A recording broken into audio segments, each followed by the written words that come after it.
Hi everyone! I'm going to be reviewing Chapter 4, Does Punishment Work?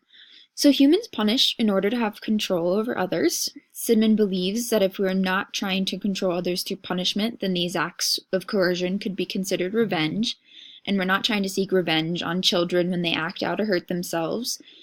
So we need to have this notion that we're punishing kids to keep them safe from misbehaving, otherwise punishment would be seen as cruel. So what's in it for us? That was the first section. People punish others to get them to act differently. In many cases, it involves stopping or preventing certain behaviors or actions. People may punish by taking away positive reinforcers or applying negative reinforcers. Punishment is cyclical, so it just goes in a cycle. We punish others to stop others from doing something, while then they, in return, might want to punish us and control us. So I thought about driving and how I get frustrated when the car behind me is driving way too close. I've definitely been guilty of brake checking to signal, that back up. And I've had people before that have sped over, got over, sped up, cut me off, and then slam on their brakes just as a sort of a retaliation for my original brake checking. So who likes to be punished? That's right, nobody. Yet punishment is all around us. Society has agreed that punishment is an acceptable method for controlling others' behaviors. Our society is based on serving justice. Justice and punishment have come to be interchangeable. Many people have a fear of being punished, which then impacts their behavior. So again, I thought of speeding and people not wanting to get a ticket, and whenever they see a cop, they hit their brakes, and I'm definitely guilty of this. People just do not like being punished, yet it still continues to happen all around us. But there are people on both sides of the argument for punishment when it comes to religion, morality, and common decency. Some think it's right, others think it's wrong. That's just the nature of the society we live in. People have opinions. Some people are going to think it's right, and some people are going to think it's wrong. So Sidman talks about capital punishment and behavior, and our society has just come to solve murder with murder. Does jail time actually stop people from committing crimes? And does taking away money through taxes actually ensure that people are honest on their audits each year? We don't know. Sidman talks about some social statistics and how a ton of murders in society can reflect a depressed economy, ineffective schools, inadequate policing, or a denser population. And he emphasizes that correlation does not equal causation. So while we have all these crazy amount of statistics and killings and all the things like that, it still does not equal any sort of cause. So the example he gave was anger does not cause aggression. So anger causes aggression is an explanatory fiction because you can just go in a circle with that. Acts of aggression may be accompanied by anger, but that does not mean that the anger caused the aggression necessarily. So, data from lab studies supports the claim that punishment has serious repercussions. Even if it is effective for controlling behavior, we still need to find alternative methods for handling improper behavior. The next session was how do you study punishment? So Sidman goes over several basic studies here. To study behavior, a subject needs to be doing something regular and predictable, because in behavior analysis, we need a steady baseline. They can sometimes use reinforcement, so food is often a positive reinforcer, and it can be a punisher if food is withheld. And Sidman gave an example of this with rats in a lab setting.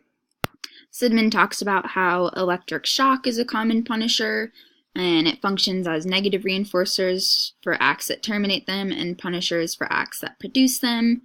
And he emphasizes that he's not talking about electroconvulsive therapy for severe depression, but we're looking at shocks and punishment studies. And electroconvulsive shock is not used in applied behavior analysis.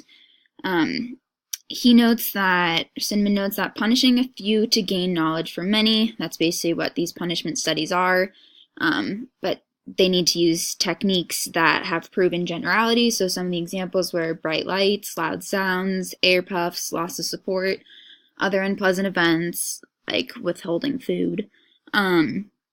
Researchers use shock since the punishing effect showed generalization across species, settings, types of behaviors, and it can also be measured.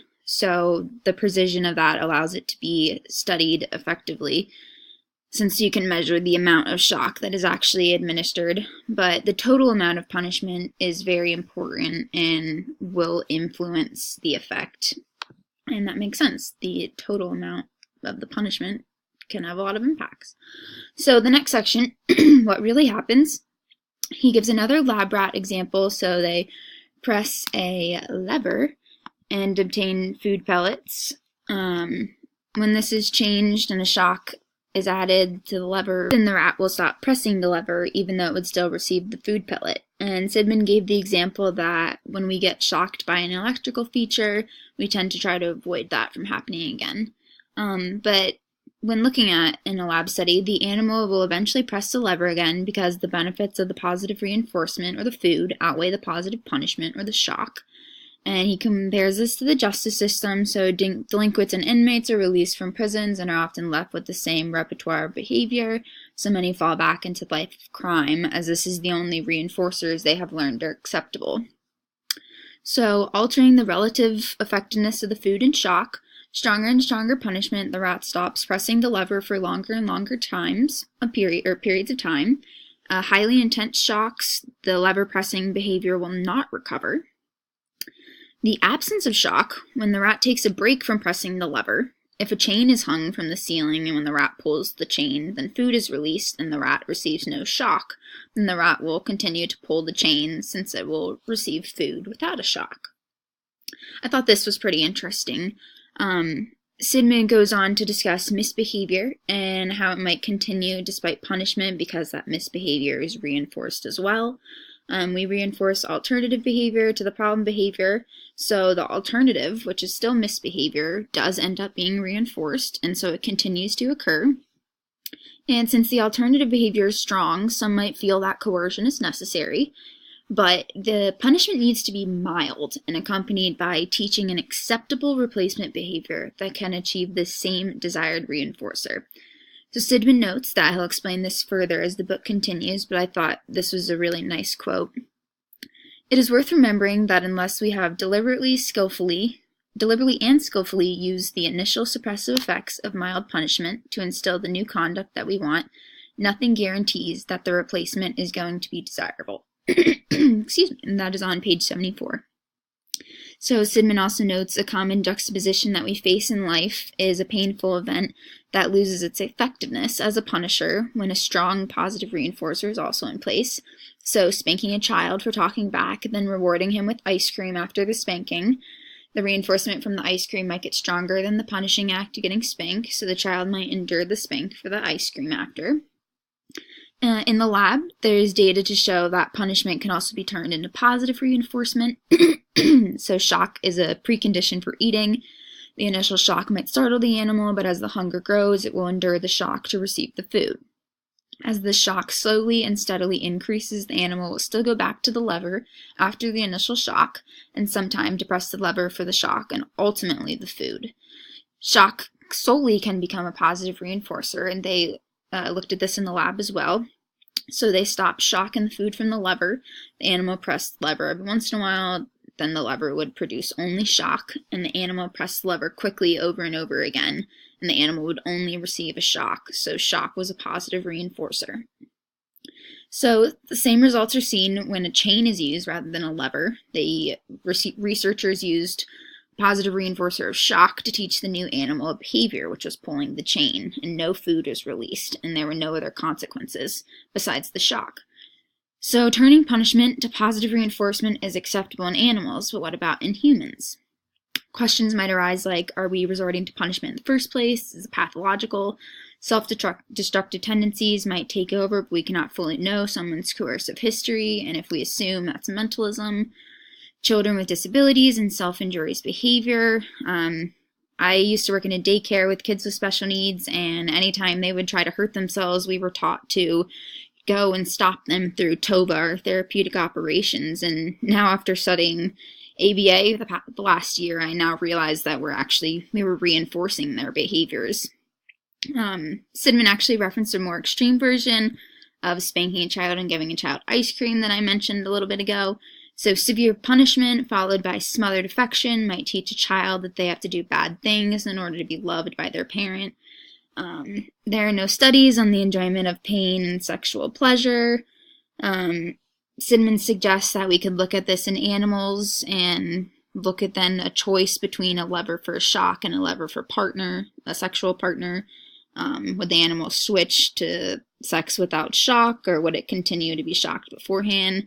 And he says if this were to be studied, we could then use this non-human experiential model to then potentially see why humans continue to hurt themselves sometimes.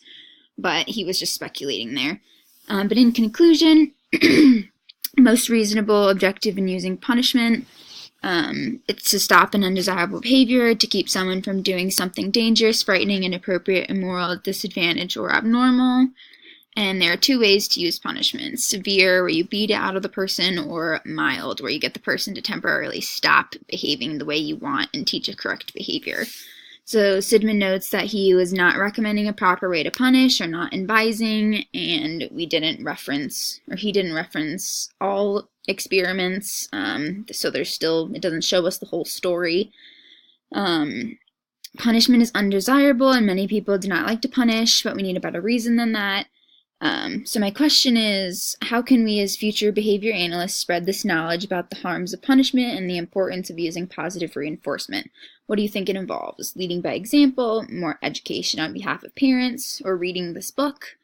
Sorry I went over time, but thank you so much for listening, and I look forward to our discussion.